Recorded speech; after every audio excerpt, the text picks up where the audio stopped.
When we discuss gaming on PC, we often think about Steam, Valve's famous digital store that the vast majority of users use to buy, manage, and of course play games on. It would be pointless to even discuss what Steam is, considering that it is the biggest platform where to buy digital games, and it has been for a long time. But of course, if you click on this video, it is because you are at least vaguely aware Steam has a fairly big competitor, the Epic Games Store, developed by the properly named Epic Games, creators of the Unreal Engine and Fortnite. To say that this story is controversial is to say the least. From the day it was launched, many were the critiques it got, and to this day its user base is a drop in the ocean when compared to the beloved Steam. But are the critiques received fair? The short answer is yes, they are founded and are mostly truthful, but there is more insight to them, a more complex background. But first things first, roll the intro.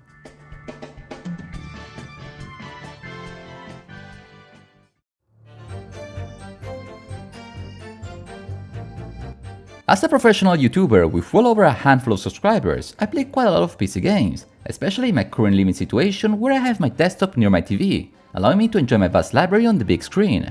My platform of choice to play games on my PC is Steam, because, well, of course it is, what were you expecting? Having said that, I do have an Epic Games Store account, and I did play some titles on their store. Some I can think of that I played there were Shadow of the Tomb Raider, Monument Valley, Nights in the Wood, Total War Troy, Inside, and Ghostwire Tokyo. But why did I buy this set of random games on Epic rather than Steam? Were they cheaper during sales there? Well, kind of. If you're unaware, the Epic Games Store gives away 2 games a week every week, with even more games gifted during the Christmas holidays. Most of them are forgotten titles I will probably never boot up, but some are quite heavy hitters released not even too long ago. Mind you, when I say these games are free, I'm not talking about demos or free to play for the weekend kind of deals. I mean their prices are set to zero. You as the user quote-unquote buy these games for nothing and keep them in your library forever and ever. So how come this platform is still hardly used by PC users? You see, when I describe the Epic Games Store as a store, my description is extremely accurate. The EGS is a digital shop that sells digital media just like the Windows Store. Describing Steam as a store on the other hand is reductive, inaccurate. Steam is much more than a store, it is a community, a network, a database, a hub, a gaming universe connecting the world made into software. Steam is beloved because Steam is not only an application store. You can chat with friends, stream video games, upload screenshots and videos, personalize user pages, write reviews, manage achievements, manage cloud saving, organize your library, emulate controllers, explore much in greater detail the store, not to mention sales that are frequent and themed by wonderful creators coming from the community. In the 10+ years I've been using Steam, I saw how every update made the platform that much more charming, engaging, easy to use and customize. The Epic Games Store has none of these features, and the few things it has are either hidden, inconvenient, or straight up not working properly. Tim Sweeney complains about having such a strong competition, but barely changed his platform in the past 5 years. The reason why people despise the Epic Games Store is because the strategy it adopts to attract new users is not to improve its services and infrastructure, but to spend as much as possible to buy exclusivity rights, removing games from other platforms to place on theirs. In short, to buy the competition with all the money made in microtransactions. Under some aspects, it does work for the customer benefit. Who am I to reject free games? In a time where gaming is getting more expensive, especially PC components, to have a platform that gives out games every week for free, no strings attached, can be for many a handy lifeline. The problem is that those games are locked behind a platform that is structurally primitive, and it contrasts to what the competition has to offer. I generally have made an Excel to manage my PC backlog, because while on Steam it is easy to organize my games, Epic does not allow customization whatsoever. In principle, competition in a free market should benefit the user, since companies find ways to innovate in order to outperform each other, yet Steam is one of the few monopolies that truly benefit the user experience and is not motivated by greed, like today's protagonist. An easy and little naive explanation on why players prefer to have everything on Steam is because it is convenient to have everything in one basket. Not a false statement, but one that has more than one layer.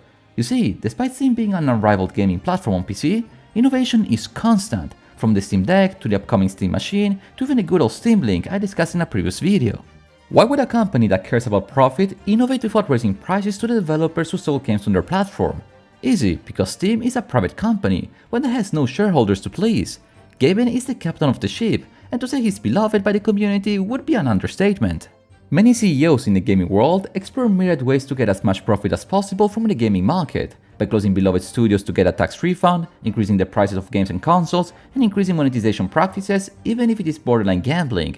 Gaben instead is much closer to the average consumer. He's a game developer, a gamer, one of us. But this is not a video made to explain why Steam works, but one to explain why the Epic Games Store doesn't. I usually never address politics in my videos, but one of the strongest beliefs I have is that any model that revolves around making as much profit for shareholders as possible is a model doomed to fail, one to disappoint, to kill innovation. The Epic company has no interest whatsoever to deliver a good model, rather to burn money to make more to please investors. There is no innovation, no love for gaming, no artistic direction, simply profits. People who do not even understand what makes video games so beloved are making narrow-minded decisions that displease the very people who they pretend to care about. Epic Games sees customers, not gamers. Valve, on the other hand, operates more closely to a cooperative, where employers have a greater degree of freedom to choose what projects to work on, one where ideas come from below rather than from the top. This is the real magic formula that makes Steam, well, Steam. Gaben does not need to please anyone, nor increase his share of the profit. In various interviews, he explained how he enjoyed having a fairly small but very skilled and well-paid team in order to achieve great things. It is my strong belief that a cooperative like environment creates a more sustainable model, one that gives us the Steam and all of its gadgets we know today. So is the Epic Games Store a disaster? In short, yes, it has a terrible business model that cares more about crypto Ponzi schemes and AI slop than actually quality of life services for us gamers. It will lock up upcoming titles in their store for no good reason, since players will just wait for such exclusives to come out on Steam later on. Corporate is doomed to fail the community, and Epic is one of the many examples. On the other hand, I do want to give the store some credit for giving away so many games. It would be hypocritical for me to dismiss this detail, especially considering that some of the games gifted are splendid. It is perhaps the most inconvenient way to play them, sure, but it is a legit way to obtain some older awesome titles that otherwise you might not even try out. Despite my long critique of the Epic Games Store, I do suggest people to have it at least as a backup library, one that costs nothing to build. For how good Steam is, to have multiple platforms is not a sin, and considering that RAM is now like $400 a gigabyte, to save up is a wise idea. It is also my belief that blind company loyalty is not wise either, even in the case of a solid enterprise like Valve. Today, Steam is praised and beloved by all, including myself, especially because it follows a model that does not involve greedy shareholders. But the situation could change in the future, and we must be ready for anything. Will the Epic Games Store change? Probably not, since giving away so many games is most likely their biggest expenditure, but the future is not ours to see. I do hope there is improvement, since a healthy and honest competition can benefit both Steam and, of course, the users.